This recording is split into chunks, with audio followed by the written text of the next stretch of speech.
Hello Virgo, Sun, Moon Rising, and Venus signs. Kamusta kayo?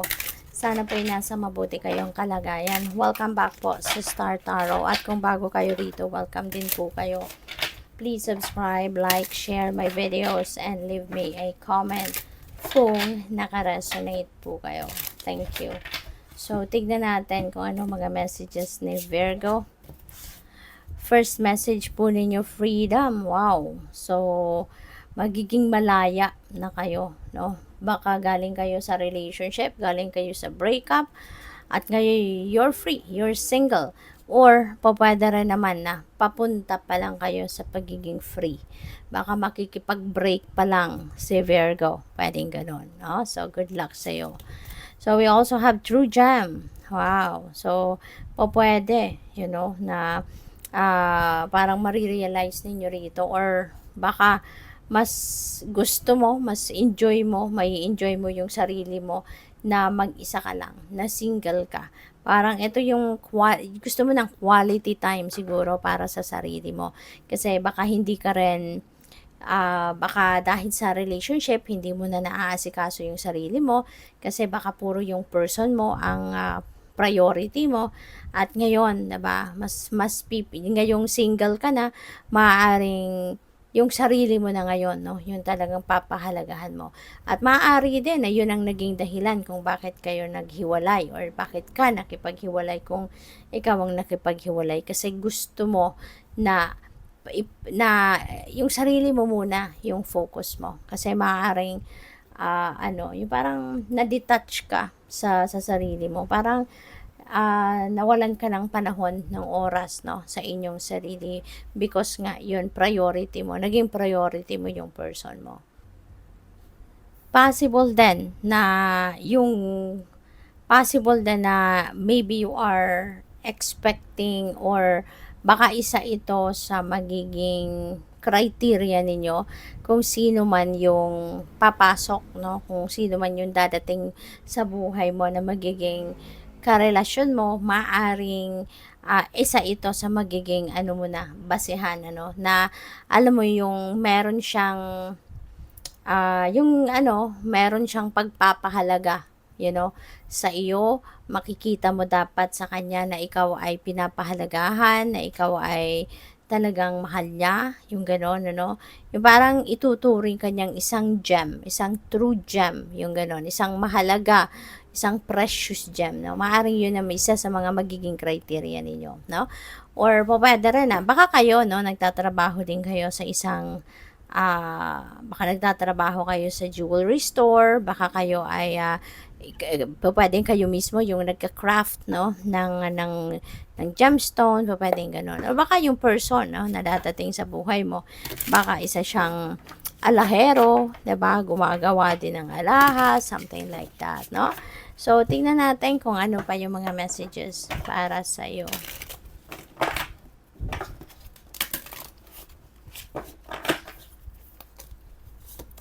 So, we have honor the masculine. Ayan. So, respecting men. Baka ngayon, no, mas siguro mas mataas na ngayon ang pagrespeto na binibigay mo sa mga lalaki. O pwedeng ganon, no? Baka dati hindi, pero ngayon, yun na nga. Or maaaring ikaw ito, you are going to honor, or you are going to embrace, no, the masculine energy. Pwedeng kayo ito sa ngayon na maybe you are tawag dito, you're going to project masculine energy, matatag, matibay, confident, yung ganon, So, that's good. So, we also have sisterhood. Ayan, friendship, allies, compatible souls, loyalty, joy, delight. So, maybe you're going to, kasi nga malaya ka na, diba? You are free, you're single, kaya you have so much time na ngayon, no, to enjoy yourself, na makipag-socialize, 'di ba? Making new friends, or spending more time with friends, yung ganon. So, or maybe mas marami ka na ngayong, mas lalaki ngayon ang network mo, no? Kasi mas marami ka na siguro ngayon. You are free now to meet new people, 'di ba? Free ka na ngayon na makipagkaibigan, makipag-socialize sa mga kaibigan, 'di ba? Umattend ng mga party, umattend ng mga okasyon ng mga kaibigan ninyo, yung gano'n, no? Kaya there's so much changes, no, na pwedeng mangyari rito. So, tignan natin kung ano pa ang ganap for Virgo. So, we have the star. Wow, napakaganda. You know, napakaganda. Kung meron kayong mga wishes dito that is, that are coming to fruition, meron kayong mga heart's desires na makakamit sa ngayon, meron kayong mga heart's desires na mag-unfold na right before your eyes. Kaya napakaganda. We also have the mother star. This is a yes. Ayan, baka merong mandiligaw sa iyo at baka ayun, magsasabi ka ng yes. Maybe tatanggapin mo yung proposal niya. Diba? Maaaring ikaw ay magbubukas ng muli ng puso mo, para sa isang tao na handa ng magmahal sa'yo, handang magpakilig sa'yo, yung gano'n. And this could be the yes answer, no? Baka ito yung sasagot mo or baka ikaw yung sasagutin ng yes. Pwede rin na ito, baka meron kang hinihinging gabay.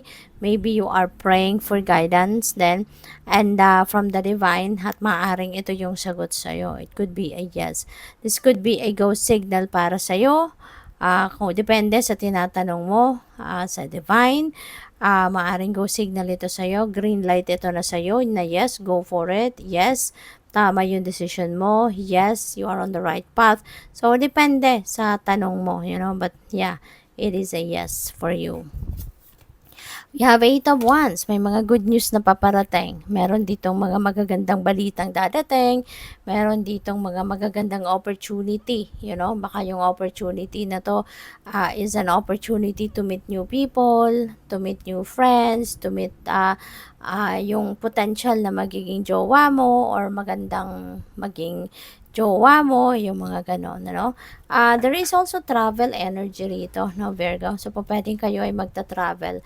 Pwedeng magta-travel kasama yung inyong person, kung meron na kayong karelasyon, or baka sa pagta-travel na to, dito ninyo ma-meet, yung soulmate ninyo, or dito ninyo ma-meet yung bagong magiging jowa mo, or yung potential na pwedeng manligaw sa'yo, kung ikaw ay single pa.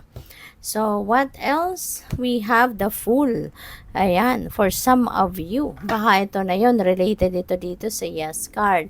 Kasi si Fool, this is a new beginning energy. So, baka meron kayong tinatanong kung ano man at may go signal ka na, it is a yes, kaya sisimulan mo na to. Maybe you're going to start, kung ano man ito, pwedeng bagong relationship ito, diba? Or bagong level ng inyong commitment, baka gusto mo nang mag-asawa, baka yung yes na to is baka ang tanong mo dyan kung this is the right time para mag-asawa ka na, or baka yung sign na yan na hinihingi mo could be tama ba yung person mo, diba? Siya na ba yung para sa'yo, siya ba yung Mr. Right mo or Miss Right mo? So depende sa inyong sitwasyon, but yes, maybe you are going to start to enter a new love and romantic relationship, or maybe leveling up ito ng commitment. Baka this is marriage, nasisimulan, napapasukin ninyo at this time. So good luck sa iyo. Thank you for watching. Love and light. Namaste.